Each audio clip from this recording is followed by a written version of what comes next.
Hello दोस्तों, welcome to sleepy classes. तो जैसे कि आरबीआई ने रिसेंटली ही स्टैंडिंग डिपॉजिट फैसिलिटी इस टूल को इंट्रोड्यूस किया है। अब क्या ये टूल है, किस तरीके से जो बाकी ऑलरेडी टूल्स हैं, repo rate, reverse repo rate, marginal standing facility, कैसे उनसे अलग हैं, इन सभी चीज़ों के बारे में आज हम बात करेंगे फ्यू मिनट सीरीज में। बट शुरुआत करने से पहले एक छोटी सी पीस ऑफ इन्फॉर्मेशन सभी भाई बंधुओं के लिए जो कि 2022 के प्रीलिम्स के लिए तैयारी कर रहे हैं कि सभी जितने भी आपके प्रीलिम्स ओरिएंटेड जो कोर्सेज हैं सभी पे 50% ऑफ आप यहां पर अवेल कर सकते हैं इस कूपन को वहां पर यूज करते हुए। तो आप डेफिनेटली वेबसाइट को जाइए, चेक कीजिए, देखिए सभी डिटेल इस कोर्सेज की, फिर चाहे आपकी टेस्ट सीरीज हो, करंट अफेयर्स का आपका क्रैश कोर्स हो, सभी पर आपका ये कोड वहां पर लगाया जा सकता है। फिर वहीं जैसे कि आपको पता है मैराथन सेशंस कंडक्ट किए जा रहे हैं। लास्ट वीक कंवल सर द्वारा हिस्ट्री के पीवाईक्यूज वहां पर डिस्कस किए गए थे। तो इस वीक संडे अप्रैल 24 को आपके श्रद्धा मैम ज्योग्राफी के पीवाईक्यूज वहां पर डिस्कस करेंगे। दोनों ही ऑनलाइन और ऑफलाइन डिस्कशन यहां पर कंडक्ट की जाएगी। उसके अलावा जो 2023 के जो हमारे इनिशिएटिव्स हैं उनके बारे में एक छोटी सी इंफॉर्मेशन आप सभी के लिए कि 3 अलग अलग कोर्सेज यहां पर डिजाइन किए गए हैं कि कंटेंट प्लस टेस्ट सीरीज। आपको लग रहा है सिर्फ आपको कंटेंट और टेस्ट सीरीज ही चाहिए, आपको वैल्यूएशन नहीं चाहिए, आपको मेंटरशिप नहीं चाहिए, तो आप डेफिनेटली इस कोर्स को ऑप्ट कर सकते हैं। आपको लगता है कि जी नहीं, आपको आंसर्स की वैल्यूएशन भी चाहिए, आपको फीडबैक चाहिए, कैसे आप उसे और इंप्रूव कर सकते हैं, कैसे आप अपनी एसेस को और इंप्रूव कर सकते हैं, तो उसके लिए आपके लिए कोर्स यहां पर तैयार किया गया है। फिर आता है कि कंटेंट, मेंटरशिप, टेस्ट सीरीज और आंसर इवैल्यूएशन की सभी चीजें, ब्रह्मास्त्र कोर्स जिसे हम यहां पर कहते हैं, कि सभी चीजें आपको यहां पर प्रोवाइड की जाएगी। तो उसके लिए भी कोर्स यहां पर तैयार किया गया है। डिटेल्स आपके सामने ही है, बट स्टिल फिर भी अगर आपकी कोई क्वेरीज हैं तो आप हमारे टोल फ्री नंबर पर कॉल कर सकते हैं। हम आपकी हर एक क्वेरी को रिजॉल्व करने की पूरी कोशिश करेंगे। अब बात करते हैं आज के मुख्य टॉपिक के बारे में कि पहली बात कंटेक्स्ट की, क्यों हम इसे डिस्कस कर लें, क्योंकि आरबीआई ने इंट्रोड्यूस की है ये स्टैंडिंग डिपॉजिट फैसिलिटी 3.75% पर।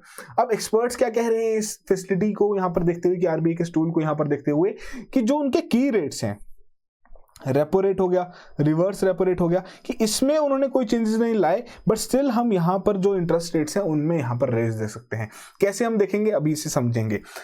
बट उससे पहले लिक्विडिटी एडजस्टमेंट फैसिलिटी क्या है ये एक और आरबीआई का ही हम एक तरह से मॉनेटरी पॉलिसी टूल ही है, जिसके चलते आरबीआई इसे यूज करता है किस चीज के लिए, ताकि लिक्विडिटी और मनी सप्लाई को कंट्रोल कर सके इकोनॉमी में। और इसमें आपके काफी सारे कंपोनेंट्स वहां पर आ सकते हैं कि आपके जो रिपर्चेज एग्रीमेंट्स हैं, रेपोज, या फिर आपकी जो रिवर्स रेपोज एग्रीमेंट्स हैं, तो इन सभी के माध्यम से जो आरबीआई और बैंक के बीच में जो पैसों का लेन देन होता है, तो वो आपकी सभी चीजें लिक्विडिटी एडजस्टमेंट फैसिलिटी में ही कवर की जाती हैं, ताकि लिक्विडिटी और मनी सप्लाई को हम वहां पर कंट्रोल कर सकें। तो पहले तो आपके ये 3 कंपोनेंट्स ही थे, बेसिकली हम या फिर 3 टूल्स ही थे जो कि आपके इस पॉलिसी के अंदर यहाँ पर काम कर रहे थे, या जो रेट्स वहां पर डिसाइड किए जा रहे थे। अब एक नया स्टैंडिंग डिपॉजिट फैसिलिटी का जो रेट है क्या है, ये इसके बारे में हम बात करेंगे। बट शुरुआत करेंगे पहली चीज से कि रेपो रेट क्या है।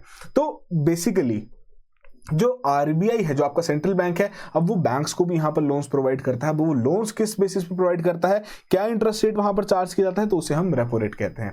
बट उससे पहले कि बैंक्स की क्या क्या ऑब्लिगेशंस यहां पर रहती हैं, आपको इस चीज का ध्यान रखना है कि पहली बात तो सीआरआर यहां पर 4% ऑफ द एनडीटीएल जो यहां पर कहा गया है। बताइए कमेंट बॉक्स में एनडीटीएल में आपके कौन कौन से कंपोनेंट्स कवर किए जाते हैं, कि 4% जो कैश है बैंक्स को आरबीआई के पास यहां पर रखना है। दूसरी की ऑब्लिगेशन यहां पर इंपॉर्टेंट रहती है, वो है एसएलआर, स्टैट्यूटरी लिक्विडिटी रेशियो, वो 18% है आपकी एनडीटीएल की। तो यहां पर अगर आप देखें कि 22% तो ऑलरेडी फ्रीज हो चुका है, कि इसे बैंक्स यूज नहीं कर सकते। एसएलआर में आपका कैश भी आ सकता है वहां पर, ठीक है, उस तरीके से गोल्ड भी आ सकता है, सिक्योरिटीज भी आ सकती हैं, कि इस पैसे को तो अब वो यूज नहीं कर सकते। बाकी का जो पैसा रहेगा उसे वो लोन्स में देंगे, इंटरेस्ट से वहां पर कमाएंगे, और इसी तरीके से उस बैंक को प्रॉफिटेबल भी बनाएंगे। तो ये एक बेसिक सा एक मॉडल है जिसके हिसाब से बैंक्स वहां पर काम करते हैं।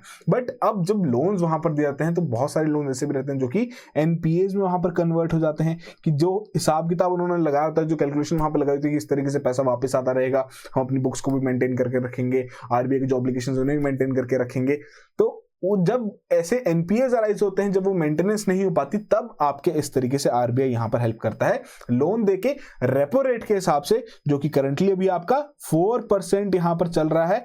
और इसमें डेफिनेटली जब कोई पार्टी लोन लेगी तो उसे कोलैटरल भी वहां पर देना पड़ेगा, तो कोलैटरल भी यहां पर आरबीआई को दिया जाता है सिक्योरिटीज की फॉर्म में, जो कि रिपर्चेज एग्रीमेंट वहां पर साइन हो जाता है कि जैसे ही पूरी पेमेंट हो जाएगी सिक्योरिटीज वहां पर वापस हो जाएंगी। तो ये तो रहा आपका रेपो रेट का फंडा। फिर वहीं रिवर्स रेपो रेट में क्या होगा, आरबीआई को पैसों की जरूरत है, या बैंक्स अपना पैसा आरबीआई के पास रखना चाहते हैं, उसे रिजर्व करके वहां पर रखना चाहते हैं, जो कि आपका सीआरआर में इंक्लूड नहीं होगा, ठीक है जी, इतना पैसा रखना चाहते हैं, तो उसके लिए आरबीआई क्या करेगा, वहां पर फिर से जैसे कि पहले हुआ था, रेपो रेट में हुआ था, दोबारा से यहां पर इंटरेस्ट चार्ज किया जाएगा, आरबीआई इस इंटरेस्ट को वहां पर पेमेंट करेगा, जो कि करंटली आपका 3.35% है रिवर्स रेपो रेट। ठीक है जी, तो ये बेसिक सा डिफरेंस है इन दोनों के बीच में। अब ये दोनों टूल्स यूज क्यों किए जाते हैं, कैसे अगर रेपो रेट वहां पर कम कर दिया जाए आरबीआई द्वारा तो वहां पर क्या फायदा होगा, इकोनॉमी में किस तरीके से चेंज आएगा, कि अगर रेपो रेट कम कर दिया है, बैंक्स के पास फायदा है कि वो लोन ले सकते हैं, कम रेट उनको मिलेगा।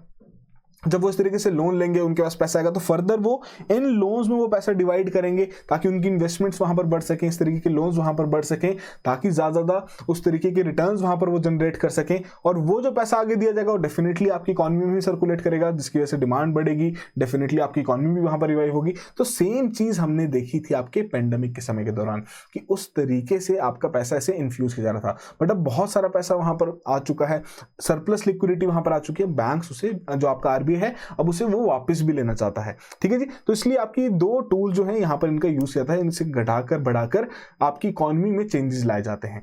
अब सिंस जो आरबीआई खुद एक बैंक है, तो डेफिनेटली यहां पर उनका एक ऑब्जेक्टिव तो रहेगा ही कि उन्हें प्रॉफिट यहां पर अर्न करना है। तो इसीलिए जो आपका रेपो रेट रहता है वो आपका रिवर्स रेपो रेट से ज्यादा रहता है, 4% एंड 3.35%। तो आई होप ये टॉपिक तो आपका यहां पर क्लियर हो गया होगा। अब यहां पर आती है बात मार्जिनल स्टैंडिंग फैसिलिटी। अब ये फैसिलिटी क्या प्रोवाइड कर रही है, किस प्रकार की सर्विसेज यहां पर प्रोवाइड की जा रही है। तो जो रेपो रेट की कहानी थी कि आरबीआई बैंक्स को लोन दे रहा है और उसके बदले कुछ परसेंटेज वहां पर चार्ज करते हुए इंटरेस्ट वहां पर कमा रहा है और साथ साथ कोलैटरल भी वहां पर रख रहा है, तो सेम चीज यहां पर भी यूज हो रही है। मार्जिनल स्टैंडिंग फैसिलिटी में भी यही आपका ऑब्जेक्टिव है कि बैंक्स को लोन दिया जा सके, सेंट्रल बैंक इसमें लोन देगा। बट अब कैचिंग पॉइंट यहां पर क्या है, अब उसके बारे में समझते हैं। तो बेसिकली ये जो फैसिलिटी यहां पर रखी गई है, अब बैंक्स के कई बार क्या होता है कि बहुत ही एकदम से ही हम कह सकते हैं एक्यूट लिक्विडिटी की शॉर्टेज वहां पर आते हैं, क्रंच वहां पर आ जाता है। अब एसएलआर, सीआरआर ये भी मेंटेन करना है। अब उसके लिए ये रेगुलेशंस को मेंटेन करने के लिए कई बार बैंक्स को बहुत सडन एक तरीके से हम कह सकते हैं ओवरनाइट फंड्स की जरूरत पड़ जाती है। तो उसमें आपकी ये मार्जिनल स्टैंडिंग फैसिलिटी सामने आएगी कि उस तरीके से रेपो रेट का ही फंडा है कि उस तरीके से बैंक जो आरबीआई रहेगा वो बैंक्स को लोन देगा। बट कैचिंग पॉइंट ये है कि एडिशनल यहां पर आपका चार्ज लगाया जाएगा कि रेपो रेट तो था ही, बट उसमें एक एक्स फैक्टर यहां पर जोड़ दिया गया। जैसे कि अभी करंट एमएसएफ आपका 4.25% है, मतलब 0.25% यहां पर आपका एक्स आ गया। अब डेफिनेटली यहां पर आरबीआई भी कमाना चाहेगा ही, उन्हें भी तो चाहिए कि हाँ जी इस तरीके से हम एक बहुत ही शॉर्ट नोटिस में आपको पैसे प्रोवाइड कर रहे हैं, तो हमें भी उस चीज से कुछ ना कुछ फायदा होना चाहिए। तो ये बेसिकली आपका मार्जिनल स्टैंडिंग फैसिलिटी में यहां पर इस तरीके से बैंक्स लोन्स अवेल कर सकते हैं। अब जब रेपो रेट के हिसाब से अगर हम देखें, तो जैसे अगर हम कहें कि 1% ऑफ द एनडीटीएल, आरबीआई कह रहा है कि जो टोटल बैंक्स का एनडीटीएल है उसका हम 1% तक आपके रेपो रेट के हिसाब से वहां पर लोन्स दे सकते हैं बैंक्स को। अब वो ऑलरेडी बैंक्स उसे अवेल कर चुके हैं, बैंक्स को और पैसों की जरूरत है, तब आपकी ये मार्जिनल स्टैंडिंग फैसिलिटी की जो ये हम कह सकते हैं सर्विसेज हैं, ये वहां पर बैंक्स द्वारा तब यूज की जाएंगी जब वो ऑलरेडी ही रेपो रेट के हिसाब से वहां पर लोन ले चुके हैं। ठीक है जी, क्योंकि ऑब्वियस है कि बैंक्स को भी कम रेट पर ही वहां पर लोन लेने की जरूरत पड़ेगी, उस तरीके से वो भी चाहेंगे कि उन्हें कम पे ही मिल जाए, रेपो रेट के हिसाब से मिल जाए। बट वो जो फैसिलिटी जब वो ऑलरेडी एग्जॉस्ट कर चुके हैं, उसके बाद ये इस फैसिलिटी को यहां पर यूज कर सकते हैं। तो एक बेसिक सा डिफरेंस देख लेते हैं रेपो रेट और मार्जिनल स्टैंडिंग फैसिलिटी के बीच में किस प्रकार की डेफिशिएंसी आ रही है फंड्स में, तब आपके रेपो रेट के माध्यम से वहां पर किया जाएगा। मार्जिनल स्टैंडिंग फैसिलिटी जब आपकी बहुत ही सीवियर कैश शॉर्टेज आ जाएगी, एक्यूट शॉर्टेज ऑफ लिक्विडिटी हो जाएगी, तब आपका इसे यूज किया जाएगा। रेपो रेट बेसिकली जब आपके इस माध्यम से वहां पर लोन दिया जाएगा रेपो रेट के हिसाब से, तो आपका कमर्शियल बैंक्स को दिया जाएगा। अब ये आपके लिए की पॉइंट है, ये आपसे पूछा भी जा सकता है। कमर्शियल बैंक्स में बेसिकली आपके शेड्यूल्ड बैंक्स भी आ जाएंगे और जो आपके नॉन शेड्यूल्ड बैंक्स हैं वो भी यहां पर इंक्लूड हो जाएंगे। बट जो आपकी एमएसएफ की फैसिलिटी है, ये सिर्फ और सिर्फ शेड्यूल्ड बैंक्स के लिए ही यहां पर अवेलेबल है। फिर रेपो रेट में बेसिकली जो आपकी सिक्योरिटीज, वहां पर बैंक की सिक्योरिटीज भी वो एज अ कोलैटरल रख सकते हैं, बट एमएसएफ में जो सरकारी सिक्योरिटीज रहेंगी जो कि बैंक के पास है, सिर्फ वही उसे एज अ कोलैटरल वहां पर रख सकते हैं। उसके अलावा जो हमने एसएलआर के बारे में बात की कि उसमें आपका कैश भी आता है, गोल्ड भी आता है, सिक्योरिटीज भी आती हैं। तो बेसिकली बैंक्स अब जब रेपो रेट के हिसाब से वहां पर लोन लेंगी, कोलैटरल भी वहां पर देना होगा, तो जो एसएलआर की सिक्योरिटीज हैं तो वो वहां पर यूज नहीं कर सकती। मार्जिनल स्टैंडिंग फैसिलिटी एमएसएफ में आरबीआई क्या कह रहा है कि चलो इतनी रियायत और दे देते हैं, आप एसएलआर वाली सिक्योरिटीज भी एज अ कोलैटरल वहां पर रख सकते हैं। तो ये बेसिक सा डिफरेंस है आपके रेपो रेट और एमएसएफ के बीच में। अब आती है कहानी स्टैंडिंग डिपॉजिट फैसिलिटी की, आज का जो हमारा हॉट शॉट टॉपिक है। इसमें क्या, जैसे कि आपका रिवर्स रेपो रेट में हमने देखा कि आरबीआई वहां पर पैसा लेता है, ठीक है जी, बैंक द्वारा वहां पर पैसा ले रहा है, उसके बदले इंटरेस्ट पेमेंट वहां पर की जा रही है। तो ट्रिपल आर से किस तरीके से ये अलग है, क्या इसमें नई चीज यहां पर ऐड की गई। अब बेसिकली क्या है कि जैसे कि आपको पता है सरप्लस लिक्विडिटी बहुत ज्यादा बढ़ चुकी है। पिछले 2-3 हफ्ते से हम यही बात कर रहे हैं, हर एक फ्यू मिनट सीरीज में यही टॉपिक चल रहा है कि सरप्लस लिक्विडिटी बहुत ज्यादा बढ़ चुकी है इंडिया में भी और ग्लोबली भी, कि पेंडेमिक के दौरान बहुत सारा पैसा इन्फ्यूज किया गया ताकि इकोनॉमी को रिवाइव कर सके, अब उस पैसे को वापस भी लेना है। बट आरबीआई के पास एक टूल है यहां पर कि हाँ जी ट्रिपल आर के माध्यम से, रिवर्स रेपो रेट के माध्यम से उस पैसे को वापस भी ला सकते हैं, अपने पास रख सकते हैं, कुछ अपने इंटरेस्ट पेमेंट वहां पर बैंक्स को कर सकते हैं। बट उसमें क्या रहता है कि आरबीआई को यहां पर कोलेटरल भी देना पड़ता है।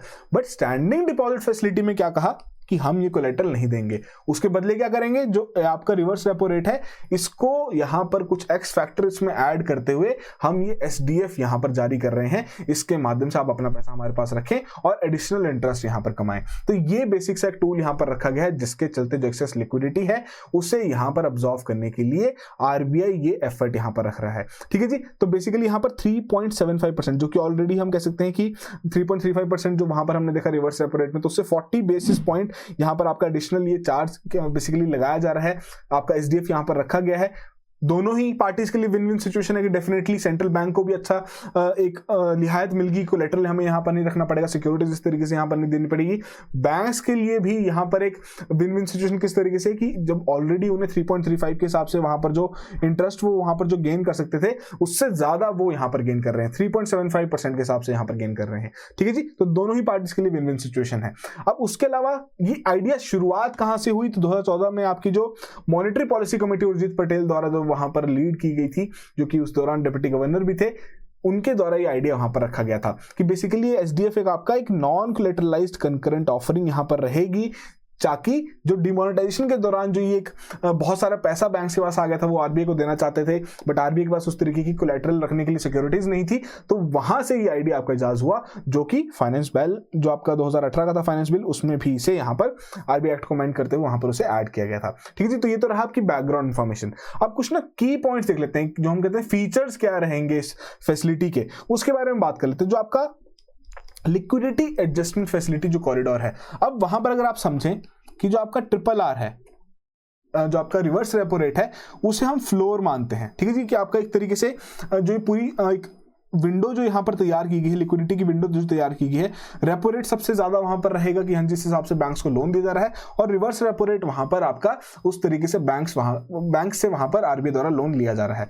अब ये जो दोनों फंड हैं ये आपके रिप्लेस किए जा चुके हैं, किससे, थोड़े से चेंजेस लाते हुए, एमएसएफ और जो आपका ये एसडीएफ है। तो ये जो एसडीएफ है अब एक नया फ्लोर बन चुका है आपके इस लिक्विडिटी जो आपका ये एलएफ कॉरिडोर है, इसका एक नया फ्लोर यहां पर तैयार हो चुका है, जिसके चलते इसने रिवर्स जो आपका ये रेपो रेट है उसे यहां पर हम किसने रिप्लेस कर दिया है। ठीक है जी, बट हालांकि बैंक यहां पर आरबीआई यहां पर क्या कह रहा है कि जी नहीं, हम उसे भी एज अ की रेट यहां पर मानते हुए फर्दर उसे अपनी पॉलिसी में इंक्लूड करके रखेंगे ही। बट क्योंकि डेफिनेटली अब ऐसा तो रहेगा नहीं कि हर बार बिना कोलेटरल के ही वहां पर उस तरीके से आरबीआई लोन लेता रहेगा, डेफिनेटली आपका जो रिवर्स रेपो रेट है उसका भी, उसके जो आपके पूरा मैकेनिज्म है उसका भी वहां पर यूज किया जाएगा। अब डेफिनेटली किसी प्रकार की जब कोलेटरल नहीं लिया जा रहा तो काफी सक्षम रहेगा लिक्विडिटी को ऑब्जॉर्व करने में, उस तरीके से आरबीआई को अपना उस प्रकार से सिक्योरिटीज को वहां पर गिरवी नहीं रखना पड़ेगा, तो ज्यादा कोलेटरल ज्यादा इस तरीके से अब्जॉर्प्शन भी की जा सकती है आपके एसडीएफ फैसिलिटी के माध्यम से, और जो ये आपका ऑपरेशन की जाएगी इसके ओवरनाइट बेसिस पे वहां पर की जाएगी। बट यहाँ फ्लेक्सिबिलिटी है आरबीआई के पास कि कितने समय तक वो उस लिक्विडिटी को वहां पर अब्जॉर्ब करना चाहते हैं विद द एप्रोप्रिएट प्राइसिंग। और जो एक इंपॉर्टेंट पॉइंट है कि एसडीएफ के अंदर जैसे कि हमने बात की कि सीआरआर में क्या रहता है कि बैंक्स अपना पैसा आरबीआई को वहां पर देते हैं, तो ये यहां पर क्या कह रहे हैं कि जो एसडीएफ के माध्यम से जो पैसा बैंक्स द्वारा आरबीआई को दिया जा रहा है तो वो आपका सीआरआर में काउंट नहीं होगा, बट जो यहां पर एक जो कोलेटरल के हिसाब से जो सिक्योरिटीज यहां पर जानी थी जो कि नहीं गई because of this particular tool standing deposit facility, तो आप उसे एक इनविजिबल सिक्योरिटी मान लीजिए और आप उसे एसएलआर में जरूर इंक्लूड कर सकते हैं। ठीक है जी, तो ये एक यहां पर सहूलियत दे दी गई है बैंक्स के लिए कि आप बेसिकली इस टूल के माध्यम से जितना आपने पैसा वहां पर दिया है उसे आप अपने एसएलआर में काउंट कर सकते हैं कि हाँ जी उतनी आपके पास इनविजिबल सिक्योरिटीज वहां पर आ चुकी हैं। तो ये कुछ पॉइंट्स हैं जो कि आपको ध्यान में रखने हैं स्टैंडिंग डिपॉजिट फैसिलिटी से रिलेटेड। प्रीलिम्स में से रिलेटेड क्वेश्चन पूछा जा सकता है। इंपॉर्टेंट पॉइंट्स हम ऑलरेडी देख चुके हैं कि आपको किस तरीके से एसएलआर में इंक्लूड होगा, सीआरआर में नहीं होगा, कोलेटरल फ्री यहाँ पर इस तरीके से लोन लिया जा रहा है आरबीआई द्वारा। ऑब्जेक्टिव क्या है कि डेफिनेटली यहाँ पर वो चाहते हैं कि जो एक्सेस सरप्लस लिक्विडिटी है उसे यहाँ पर ऑब्जॉर्व करना है। अब बात करते हैं कि जो स्टार्टिंग में हमने बात की, एक्सपर्ट्स कह रहे हैं कि इंटरेस्ट रेट्स यहाँ पर बढ़ सकते हैं। अब डेफिनेटली जब बैंक्स के पास यहाँ पर पैसा है, ठीक है जी, अब बैंक्स क्या कह रहे हैं कि अब इतनी सारी सरकारी स्कीम्स भी वहां पर चल रही हैं जिसके चलते वो सरकार उन्हें कहती है कि आप इस तरीके से लेंडिंग कीजिए, आप इंडियन एसेट्स में इन्वेस्ट कीजिए, आप इस तरीके से एमएसएमईज को प्रमोट कीजिए। बट बैंक्स को भी डर रहता है कि एनपीएज में कन्वर्ट ना हो, तो बैंक्स के लिए भी एक ऑप्शन यहाँ पर क्रिएट हो जाती है कि चलो वहां पर इन्वेस्ट करने के बजाय हम यहां पर अपना पैसा डाल देते हैं। उस तरीके से आरबीआई के पास पैसा रहेगा, हमें इंटरेस्ट भी मिलता रहेगा 3.75% के हिसाब से, हमारा भी फायदा है। अब जब उनका पैसा जो सरप्लस जो लिक्विडिटी है उनके द्वारा जो वहां पर एब्जॉर्व की जा रही है आरबीआई द्वारा, तो डेफिनेटली बैंक्स के पास भी पैसा फिर लिमिटेड ही रहेगा। बैंक्स के पास पैसा लिमिटेड रहेगा तो फर्दर जो लोन्स वहां पर दिए जाने हैं उन पर भी असर पड़ेगा कि उतनी सप्लाई नहीं हो पाएगी। डिमांड तो डेफिनेटली बहुत ज़्यादा है, लोन्स की तो है ही कि चाहते ही हैं लोग कि हमें लोन मिले, हम उस तरीके से अपना एक्सपैंड कर सकें अपने बिजनेस को, अपने एंटरप्राइजेस को। बट अब जब उस तरीके से सप्लाई नहीं रहेगी, उतना पैसा नहीं रहेगा लोन देने के लिए, तो कहीं ना कहीं जो इंटरेस्ट रेट्स हैं वो भी यहाँ पर बढ़ेंगे ही। तो अब देखना यही रहेगा कि फर्दर कैसे कुछ आने वाले हम कह सकते हैं महीने भर में ही हमें काफी हद तक इस चीज का आइडिया लग जाएगा कि कैसे यहाँ पर इंटरेस्ट रेट्स के ऊपर इस पर्टिकुलर फैसिलिटी का असर यहाँ पर देखा जाएगा। बट प्राइम ऑब्जेक्टिव यहाँ पर यही था कि जो सरप्लस लिक्विडिटी है उसे यहाँ पर हमें एब्जॉर्व करना है। तो आई होप आपके सभी जो डाउट्स हैं इस पर्टिकुलर टॉपिक से रिलेटेड यहाँ पर रिजॉल्व हो गए होंगे। इसलिए अगर आपका कोई भी डाउट रहे तो आप डेफिनेटली कमेंट बॉक्स में मेंशन कर सकते हैं। साथ साथ होमवर्क अपना ध्यान रखिए, आपको बताना है एनडीटीएल के अंदर आपके कौन कौन से कंपोनेंट्स वहां पर कवर होते हैं। So that will be all the very best, have a good day.